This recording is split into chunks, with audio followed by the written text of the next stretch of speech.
Fulama, another day, another tablet. Ini Xiaomi Pad 7. Antara tablet terbaru dari brand Xiaomi.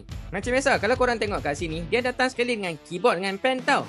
Dia punya nama Focus Keyboard dengan Focus Pen.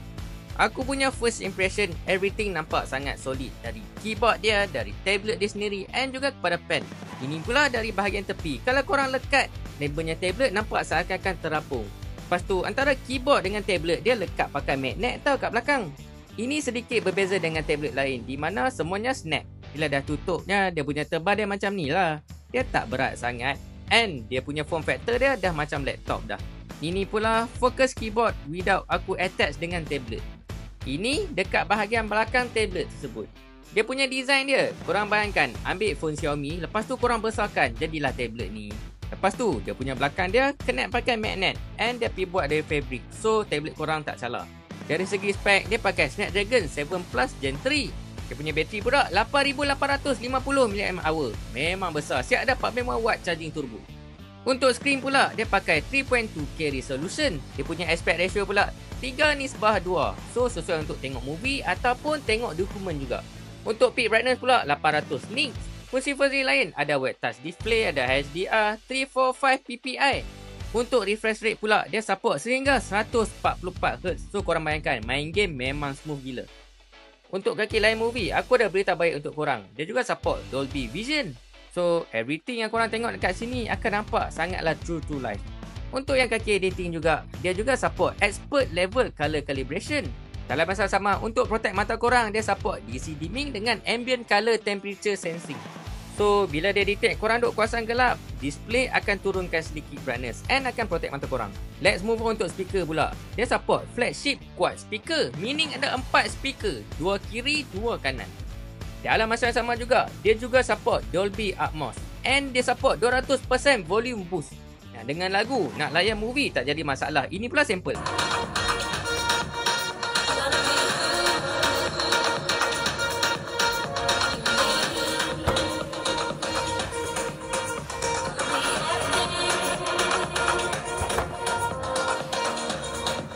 Lagi satu Xiaomi Pad 7 series ni juga dia ada sekali dengan Google Gemini tau. Ini pula Xiaomi Focus Pen. Dia pressure sensitive, meaning lagi kuat lagi tekan, lagi dia boleh detect. Kalau masa sama, dia juga low latency, meaning kalau korang lukis semua memang tak terasa lagging. Dia juga ada beberapa butang tau. Korang boleh customize and korang boleh directly lukis macam ni. Untuk AI, dia juga ada Xiaomi Hyper AI. Macam-macam AI task korang boleh buat. Salah satunya korang tengok ni. Let's say, kalau korang tak reti lukis, tak ada masalah. Korang conteng-conteng je, bulat. And AI Xiaomi akan tolong lukiskan untuk korang. Ini pula, aku cuba conteng-conteng bentuk kereta. Bulat. And akan terus ditransform kepada lukisan yang betul. Siap keluar lori lagi macam ni. Next, let's talk about ekosistem pula. Ini Xiaomi HyperConnect. Dengan Home Screen Plus 2.0, let's say, kalau korang ada device Xiaomi yang lain seperti phone, korang juga boleh guna dekat tablet tau. Memang mudah betul untuk productivity. Untuk dari segi visual pula, memang banyak dah upgrade. Terutamanya dari lock screen style, wallpaper, semuanya dah lain. Ini contoh-contoh wallpaper dekat lock screen yang korang boleh customize. Korang juga boleh customize dari wallpaper, dari segi huruf, dari segi teks dan juga boleh tambah widget juga.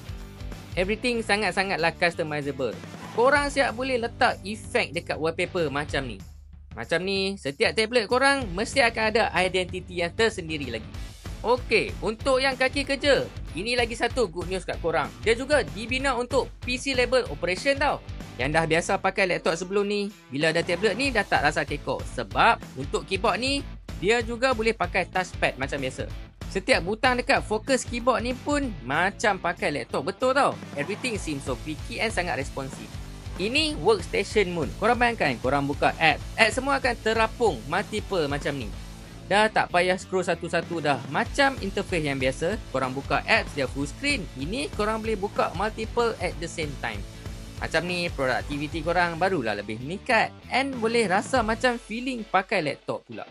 Okey, untuk kamera, 8MP front kamera, 13MP rear kamera.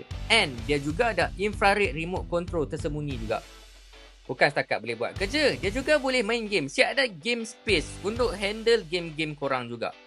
Untuk prosesor, Snapdragon 7 Plus Gen 3 sudah lebih dari cukup untuk main game yang demanding dekat dalam Play Store. Aku dah try beberapa game, salah satunya CODM. Everything sangatlah super smooth. And korang boleh letakkan dekat keyboard macam ni ataupun pegang tablet terus macam ni pun boleh. Dah seharian penat bekerja, main game pun tak jadi masalah. Sambil-sambil tu boleh tengok movie juga. Overall, tablet ni bukan saja boleh mudahkan hidup korang juga. Let's say, korang ada device Xiaomi yang lain, dia juga support integration yang mantap juga. So, untuk harga range 1,500, Xiaomi Pad 7 ni, aku boleh consider untuk korang ambil. Macam apa lagi korang nak tengok?